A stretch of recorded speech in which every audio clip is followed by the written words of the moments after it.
November 10, 1944. The first snow of the season dusted the peaks of the Absaroka Mountains, casting long shadows across the Morrison Ranch in southern Montana. While American soldiers pushed through the forests of France and Belgium, a different kind of war was arriving on Jack Morrison's doorstep. 3 military trucks rumbled up the dirt road, carrying cargo that would change everything the ranchers thought they knew about their enemy. Inside those canvas-covered beds sat 23 German women, prisoners of war who had been captured during the Allied advance through Europe. They were being sent to remote locations across America, far from the coasts and major cities where their presence might cause unrest. The Morrison Ranch, with its isolation and available labor needs, had been designated as a temporary holding facility. Jack Morrison stood on his porch, arms crossed, watching the convoy approach. At 45 years old, his face was weathered by decades of Montana sun and wind, but nothing had aged him like the telegram that arrived 6 months earlier. His son, David, had died on Omaha Beach during the D-Day invasion. Now the army was asking him to house and guard German prisoners. The irony felt like a knife twisting in his chest. The trucks came to a halt near the barn, diesel engines coughing into silence. Captain Richard Walsh, a young officer who looked barely old enough to shave, stepped down from the lead vehicle. He carried paperwork and wore an expression that suggested he was as uncomfortable with this assignment as Jack felt receiving it. "Captain Morrison," Walsh said, extending his hand. Jack noticed the man avoided eye contact. "Thank you for accommodating this arrangement. I understand it's not ideal, but we have limited facilities for female prisoners." "Not ideal," Jack repeated, his voice flat. He did not take the offered hand.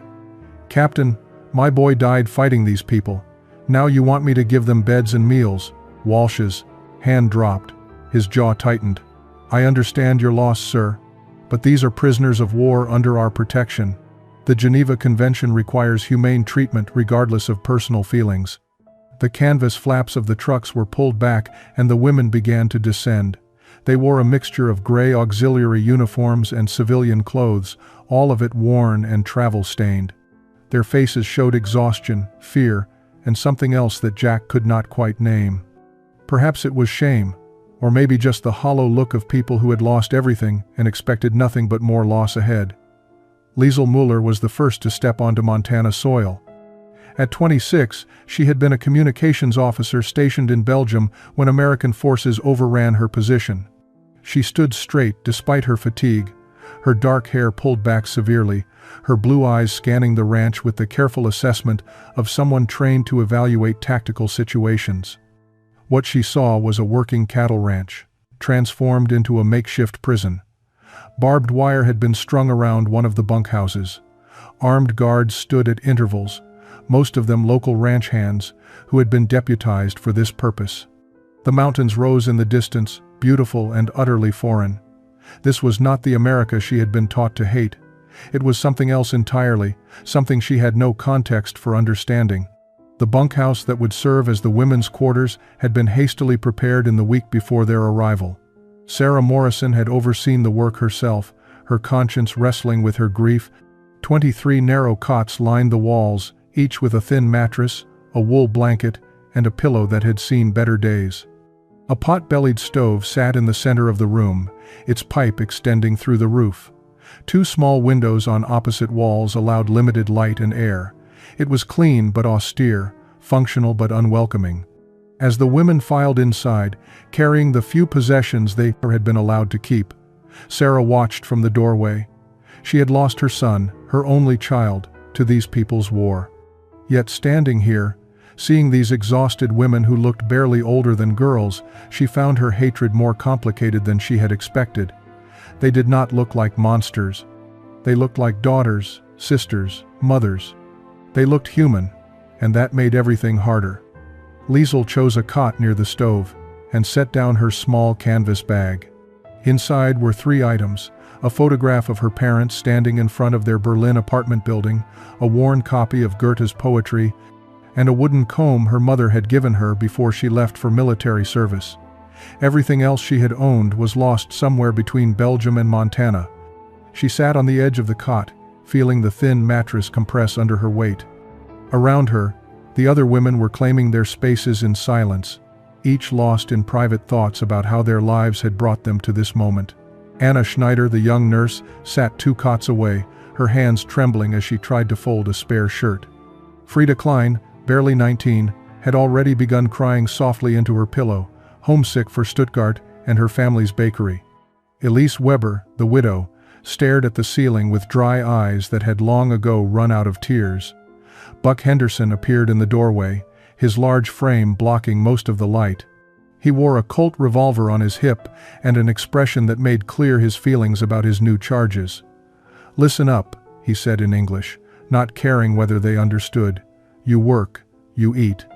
You cause trouble, you don't. Simple as that. We're not here to be your friends, you're prisoners, and don't forget it." Liesel understood enough English to grasp his meaning. She stood slowly, drawing the attention of both the American guard and her fellow prisoners. In careful, accented English, she addressed him directly. "We understand," she said. "We will follow the rules. We do not want trouble." Buck's eyes narrowed. He had not expected any of them to speak English. "So you understand me," he said. "That's convenient. Makes my job easier. You can translate for the others. Tell them they're expected at the main house at 6 in the morning. There's work to be done." After he left, the women gathered around Liesel, speaking in rapid German. "What did he say?" Anna asked. "Are they going to hurt us?" Liesel translated Buck's instructions, softening his harsh tone slightly. "We are to work," she explained. "It is what prisoners do. We should be grateful they are not worse." But Elise, the widow, shook her head. "Grateful," she said bitterly. "We are captives in a foreign land, sleeping in a shed like animals. What is there to be grateful for?" Liesel met her eyes. "We are alive," she said simply. "That is more than many can say." Through the small window, the Montana sky was beginning to darken, stars appearing one by one in the vast expanse above.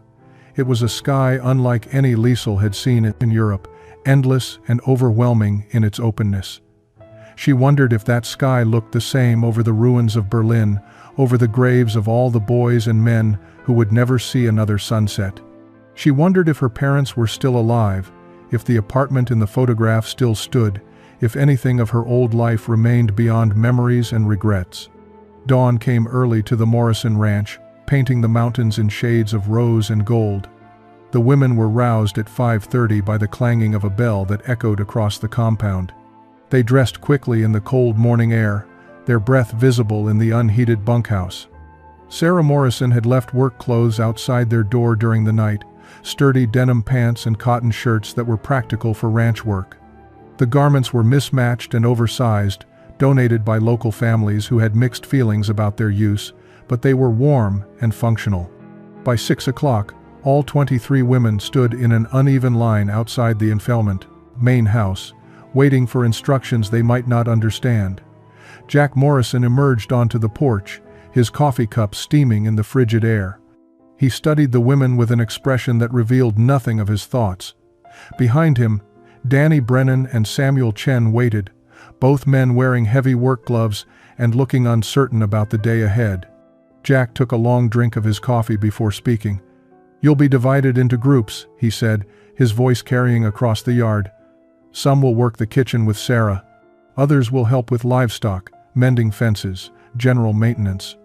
We're short-handed because most of our regular workers enlisted. You're here to fill that gap." He paused, then added with deliberate emphasis, "You work hard, you'll be treated fair. You don't, and you'll find out what discipline means." Liesel translated his words into German, and the women nodded their understanding. The first group, including Anna and Frida, followed Sarah into the ranch house kitchen. The second group went with Buck to the barns. Liesel found herself assigned to fence repair with Danny Brennan and Samuel Chen, along with 3 other German women.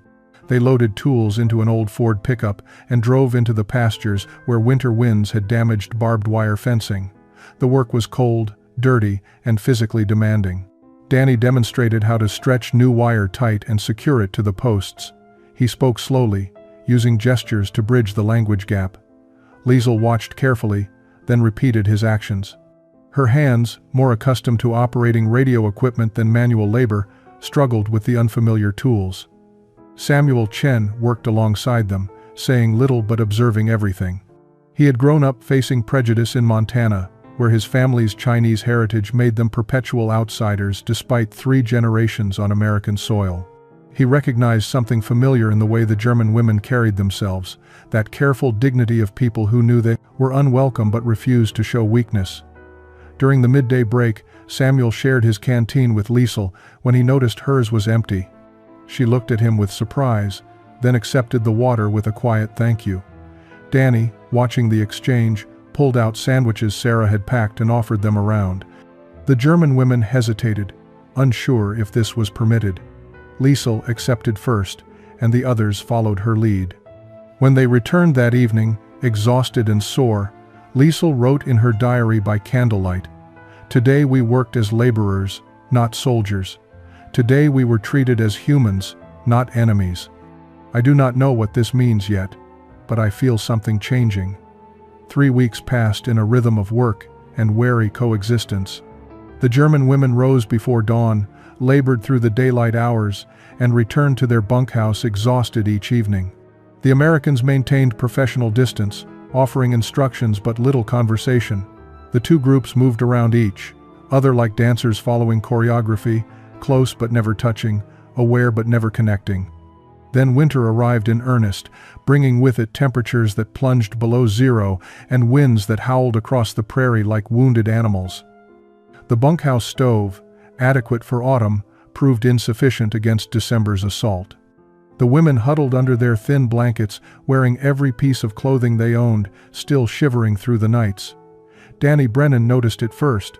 He was making his rounds one evening when he passed near enough to the bunkhouse to hear the women inside, not complaining but simply trying to keep warm by moving around, stamping their feet, rubbing their hands together. He thought of his own sisters back in Boston, imagined them in similar conditions, and something in his chest tightened. Without asking permission, he went to the storage shed and retrieved 4 additional wool blankets that had been set aside for spring cattle drives. He left them outside the bunkhouse door, knocked twice, and walked away before anyone could see who had brought them. The next morning, Liesel found the blankets. She knew immediately they had not been authorized, that someone had taken a risk to provide this small comfort. That evening, she waited until Danny was working alone in the equipment barn, cleaning tools. She approached carefully, aware that unsupervised contact between prisoners and guards was forbidden.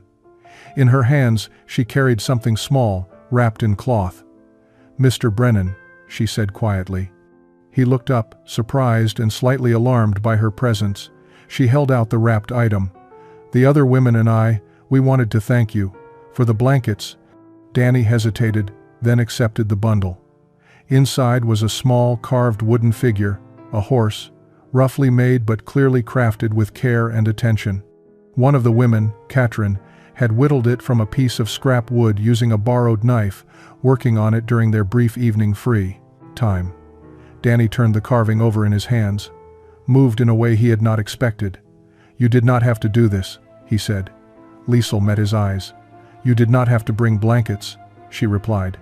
"Yet you did." Her English had improved remarkably over the weeks, shaped by necessity and natural aptitude. Danny nodded slowly, understanding passing between them that transcended the language barrier and the designation of captor and prisoner. This small exchange, blankets for gratitude, kindness for acknowledgement, marked a turning point that neither could have articulated but both felt deeply. That night, Samuel Chen noticed the carved horse on the shelf in Danny's corner of the bunkhouse. When he asked about it, Danny simply said, "A gift." Samuel understood without further explanation. The wall between enemies and humans was beginning to develop cracks, small fissures through which unexpected light was starting to shine. January 1945 brought more than snow to the Morrison ranch. It brought news from Europe that would shatter whatever remained of the German women's understanding of their own country. The International Red Cross had finally processed enough paperwork to allow limited mail delivery to prisoner of war camps across America. For weeks, the women had waited desperately for word from home, clinging to hope that their families had survived the Allied bombing campaigns and the chaos of Germany's collapsing war effort. When the letters finally arrived, they brought devastation of a different kind entirely. Liesl received 3 letters simultaneously, all dated months apart, all delayed by the machinery of war and bureaucracy. The first was from her mother, written in October, describing how their Berlin neighborhood had been reduced to rubble by RAF bombing raids. Her father had been killed while trying to put out fires after an attack. Her mother was living in the basement of what remained of their building, surviving on rations that grew smaller each week. The second letter, from November, was shorter and more desperate. Her mother had heard rumors of terrible things happening in camps to the east, places with names like Auschwitz and Treblinka. She wrote, "They say these stories cannot be true, that they are Allied propaganda. But Liesl, I fear they are not lies. What have we been part of?" The third letter was not from her mother at all. It was from a neighbor, informing Liesl that her mother had died in December during another bombing raid. She was alone in the world now, an orphan at 26, the last of her family line. Around the bunkhouse, similar scenes unfolded. Anna Schneider read that her entire family had been killed when Munich was firebombed. Frieda Klein learned her father's bakery no longer existed, and her 2 brothers had died on the Eastern Front. Elise Weber, already a widow, discovered her parents had perished in the siege of Hamburg. But more disturbing than personal losses were the references, in nearly every letter, to rumors of concentration camps, of systematic murder, of atrocities that defied comprehension. The American Guards had also been receiving newspapers and military reports about the liberation of these camps. Captain Walsh arrived at the ranch with a stack of publications, including photographs that had been deemed suitable for prisoner viewing. He gathered the women in the dining hall and, through Liesl's translation, explained what Allied forces were discovering as they pushed deeper into Germany. The images were grainy but unmistakable. Emaciated bodies stacked like cordwood, survivors who looked more like skeletons than humans, gas chambers disguised as showers, ovens built for burning human remains. The scope and systematic nature of the horror was beyond anything the women had imagined possible. Anna Schneider began to weep uncontrollably. Frieda ran from the room and vomited outside. Elise sat motionless, her face drained of all color. Liesl felt the room spinning around her, her carefully constructed understanding of her service, her country, her identity, crumbling like the ruins of Berlin. That night, she wrote in her diary with shaking hands, "We thought we were defending our homeland. We discover we were defending hell itself. What does it mean to be German now? How do we carry this shame?" February brought a thaw, not just in the weather but in the atmosphere of the ranch. The revelations about Germany's crimes had changed something fundamental in how the Americans viewed their prisoners. These were not hardened Nazis or committed ideologues. They were young women who had been lied to, manipulated, and used by a regime whose true nature they were only now beginning to comprehend. The grief and horror displayed by the prisoners had been too genuine to dismiss as performance. Even Buck Henderson, the most hostile of the guards, had softened slightly after watching Anna Schneider collapse in the dining hall, sobbing for hours about what her country had done. Jack Morrison sat in his kitchen one evening in late February, drinking coffee and wrestling with his conscience. Sarah worked at the stove, preparing dinner, but her mind was clearly elsewhere. They had barely spoken about the Germanwomen since the letters arrived, both of them processing privately what it meant to house people who were simultaneously victims and participants in unimaginable evil. Finally, Sarah broke the silence. "Jack," she said quietly, "I've been thinking about Thanksgiving." He looked at her with confusion. "Sarah, Thanksgiving was months ago. What are you talking about?" She turned from the stove to face him. "No," she said. "I mean next Thanksgiving. November. I want to include them. The Germanwomen. I want them at our table." The suggestion hung in the air like smoke. Jack set down his coffee cup with more force than necessary. "Sarah," he said slowly, "our son died fighting these people. You want to break bread with them? Share our table? Our traditions?" She moved to sit across from him, her hands folded on the worn wood surface. "David died fighting the Nazis," she corrected. "These women aren't Nazis, Jack. They're just girls who got caught up in something bigger than they understood. And they're suffering now. They've lost everything. Just like we lost David. Maybe more. Jack stood abruptly, pacing to the window. He stared out at the bunkhouse where lamplight glowed in the windows.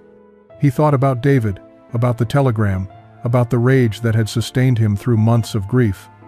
But he also thought about Liesel's face when she learned her parents were dead. About Anna's broken sobs. About Frida's hollow eyes. What would David want? Sarah asked softly. Would he want us to hate forever? Or would he want us to show these women what America really stands for? Jack was silent for a long moment. When he finally spoke, his voice was rough with emotion. It's 9 months away, he said. A lot can change in 9 months. Sarah nodded. That's why I'm telling you now, so we can think about it, prepare ourselves. Maybe by November, we'll be ready. Maybe by November, they will too. Over the following weeks, Sarah began quietly preparing. She did not announce her plan to anyone beyond Jack, but she started setting aside supplies, making mental notes of recipes, thinking about how to make the meal meaningful. She knew it would be controversial. Some neighbors would be outraged. But something in her heart told her it was right, that breaking bread with former enemies might be the most American thing she could possibly do. November 20th, 1945. The war in the Pacific had ended in August, and victory celebrations had swept across America. But at the Morrison Ranch, the end of the war brought complicated questions about what would happen to the German women. Repatriation procedures were being discussed, but the chaos in occupied Germany meant no clear timeline existed. The women lived, in a state of suspended animation, neither prisoners nor free, neither German nor American, belonging nowhere and to nothing. Sarah Morrison had not forgotten her resolve. As November arrived, she began preparing in earnest for the Thanksgiving meal she had proposed 9 months earlier. Jack had eventually agreed, though his consent came with visible struggle. The other ranch hands had mixed reactions when they learned of the plan. Danny Brennan supported it immediately, his natural warmth extending easily to the idea of inclusion. Samuel Chen understood it on a deeper level, recognizing it as an act of radical hospitality that transcended mere kindness. Buck Henderson remained skeptical but agreed to participate, largely out of respect for Sarah rather than enthusiasm for the plan. The women learned of the invitation through Liesel, who had been called to the main house one afternoon. Sarah stood in her kitchen, surrounded by the beginnings of feast preparation, and spoke directly to the young German woman whose English had become remarkably fluent. "Liesel," Sarah said, her voice steady but emotional, "Jack and I would like to invite you and the other women to share Thanksgiving dinner with us. Here, at our table, as our guests." Liesel stared at her, unable to immediately comprehend what she was hearing. "Mrs. Morrison," she finally said, "we are prisoners. You have lost your son because of our country. Why would you show us such kindness?" Sarah's eyes filled with tears, but her voice remained strong. "Because hatred has to end somewhere," she said. "Because my son died believing in American values, and those values include forgiveness and second chances. Because you are not the enemy anymore. You are just people who need to know they are not beyond redemption." When Liesel translated the invitation to the other women that evening, the reaction was overwhelming. Several women wept openly. Anna Schneider asked repeatedly if it was real, if they had truly been invited to American family table. Frida Klein, who had barely spoken since learning of her family's deaths, smiled for the first time in months. Even Elise Weber, hardened by grief and loss, felt something crack in the armor she had built around her heart. The days leading up to Thanksgiving became a collaborative effort that no one had anticipated. The women asked if they could help with preparations, and Sarah gratefully accepted. They worked side by side in the ranch kitchen, German and American women preparing an American feast together. Anna, drawing on her nursing training, proved skilled at precise measurements. Frida's experience in her father's bakery made her invaluable for bread and pie making. Liesel coordinated between the groups, translating recipes and techniques, building bridges with every word. The kitchen filled with the scent of cinnamon, roasting turkey, and fresh bread, smells that transcended nationality and spoke only of home and comfort and belonging. Next, follow the strict word count of 500 words only, nothing more. Thanksgiving Day, 1945. The morning arrived clear and cold, the Montana sky stretching endlessly overhead like a blue cathedral. Inside the Morrison ranch house, tables had been pushed together and extended to accommodate everyone, American ranch hands and German prisoners together. Sarah had used her best tablecloths, salvaged from before the war when such things mattered. Mismatched plates and silverware created a patchwork of domesticity that somehow felt more honest than uniformity would have. The women arrived at noon, dressed in their cleanest clothes, nervous and uncertain. They had never been inside the main house for anything other than work. Now they were entering as guests, a transformation that felt almost dreamlike in its improbability. Jack Morrison stood at the head of the table, his weathered hands gripping the back of his chair. The turkey sat before him, golden and enormous, surrounded by bowls of mashed potatoes, gravy, stuffing, green beans, cranberry sauce, and 3 different pies cooling on the sideboard. It was abundance in a world that had known too much scarcity, generosity in a context defined by conflict. He cleared his throat, and the room fell silent. Everyone knew this moment carried weight beyond a simple meal. "Before we eat," Jack said, his voice rougher than usual, "I want to say something. A year ago, I did not think I could sit at a table with German prisoners. I lost my son to this war, and that loss nearly destroyed me." He paused, his eyes moving across the faces gathered around his table. "But Sarah reminded me of something I had forgotten. She reminded me that hatred is easy and forgiveness is hard, and that we honor our dead not by clinging to anger but by choosing to be better than our grief demands." He looked directly at Liesel, then at Anna, then at each of the German women in turn. "You did not kill my son," he said. "War killed my son. And war kills everyone it touches, one way or another. Today, we are not Americans and Germans. We are just people, sharing food and gratitude." Sarah stepped forward, her own eyes bright with tears. "Please," she said simply, "sit. Be welcome at our table." The women moved slowly to their assigned seats, still uncertain this was real. Danny Brennan began passing dishes, his easy manner helping to break the tension. Samuel Chen poured water and coffee, moving quietly around the table. Buck Henderson, who had resisted this moment most strongly, found himself seated next to Frida Klein. Then Jack Morrison began to carve the turkey. The sound of the knife moving through the meat, the sight of him placing generous portions on plates, the act of passing those plates to prisoners who had become something more than prisoners, all of it combined into a moment of profound transformation. When the first plate reached Anna Schneider, she stared at it with disbelief. The abundance, the care, the simple act of being served by the man whose son had died fighting her country, it overwhelmed her completely. Tears began streaming down her face, and she could not stop them. One by one, the other German women began crying as well, not from sadness, but from the unexpected grace of being treated as human beings worthy of dignity and kindness. December brought official word from Washington about repatriation procedures. The war was over, and prisoners were to be returned to their countries of origin. For the German women at Morrison Ranch, this news arrived with the force of a second winter storm, disrupting the fragile peace they had found in Montana. Transport would be arranged for mid-January, giving them less than 6 weeks to prepare for return to a homeland many of them no longer recognized or wanted to see. The Thanksgiving meal had changed everything. The walls between captor and captive had dissolved into something resembling community, and now that community was being torn apart by bureaucratic necessity. Liesel sat in the bunkhouse one evening, helping the younger women sort through their few possessions. Anna Schneider had been crying intermittently for days, terrified of returning to Munich, where her entire family was dead and nothing remained of her former life. Frida Klein had become almost catatonic, unable to process the thought of going back to Stuttgart's ruins. Even Elise Weber, usually so stoic, seemed deeply troubled by the approaching departure. "Mrs. Morrison asked me to stay," Liesel said quietly, breaking the heavy silence. The other women looked up sharply.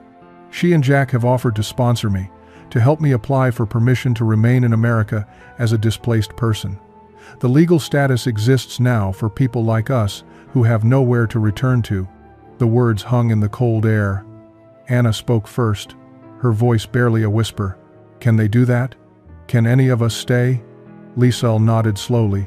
It is complicated, and there are no guarantees, but Sarah has been corresponding with immigration officials.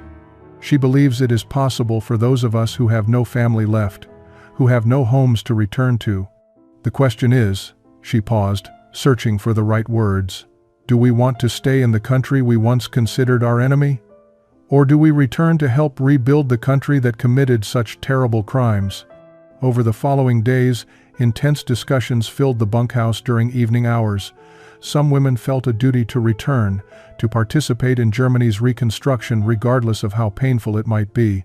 Others could not bear the thought of going back to cities reduced to rubble, to communities that would view them as failures, to a national identity now synonymous with unprecedented evil. Sarah and Jack Morrison met privately with each woman who expressed interest in staying. They explained the process, the challenges, the uncertainty involved. They made no promises beyond their willingness to help, to sponsor, to advocate. Danny Brennan and Samuel Chen also stepped forward, offering to help find work and housing for any women who chose to remain. Even Buck Henderson, transformed by months of proximity and the Thanksgiving meal, grudgingly admitted he would support the effort. By early January, 9 women had decided to attempt to stay in America. 14 chose repatriation, wanting to return despite everything to help rebuild their broken homeland. The decision split the group but not their bonds. They had become sisters through shared trauma and unexpected grace, and that connection would transcend whatever paths they chose. 20 years later, autumn 1965, Liesel Mueller Morrison stood in the kitchen of her own ranch house, not far from where Jack and Sarah had first welcomed her to their table 2 decades earlier. She was an American citizen now, married to Danny Brennan, and mother to 3 children who knew their mother's history but could barely imagine the world she had come from. The scars of war had faded but never disappeared, carried quietly in the careful way she never wasted food, in how she taught her children about forgiveness, in the letters she still exchanged with the women who had returned to Germany. Anna Schneider had become a nurse in Munich, dedicating her life to healing in a country that desperately needed it.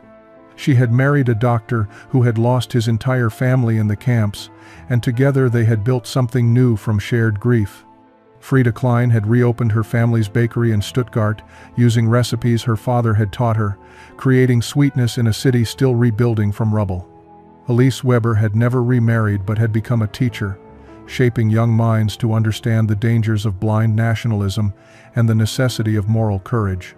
Each woman who had returned carried with them the memory of that Thanksgiving table, proof that former enemies could become family. The 9 who had stayed in America had scattered across the country but remained connected. They gathered occasionally, these German women who had chosen a new homeland, sharing stories and memories, reminding each other of the journey that had brought them here. They had become teachers, nurses, businesswomen, mothers. They had contributed to their adopted country in ways both large and small, living testimonies to the power of second chances. Sarah Morrison had passed away 5 years earlier, but not before seeing the fruits of her radical act of hospitality. She had watched Liesel marry Danny, had held their first child, had witnessed the transformation of prisoners into citizens, enemies into family. Jack Morrison, now 70, still ran the ranch with help from his sons-in-law and grandchildren. He kept a photograph on his mantle, a picture taken that Thanksgiving Day in 1945. In it, Americans and Germans sat together around a laden table, their faces showing the tentative hope of people discovering they could choose forgiveness over hatred. He looked at that photograph often, thinking about David, about the cost of war, about the courage required to lay down anger and pick up grace instead. The story of that Thanksgiving had become something of a legend in Montana, told and retold as an example of what America could be at its best. Liesel often spoke to church groups and schools about her experience, about arriving as an enemy and being transformed by unexpected kindness. She spoke about the power of a shared meal, about how breaking bread together could break down walls that seemed insurmountable. Cowboys said, "Taste the turkey and pie," she would tell audiences, and we tasted more than food. We tasted the possibility of redemption, of belonging, of home. That day, we learned that identity is not only what you are born into, but what you choose to become. And we chose to become something new.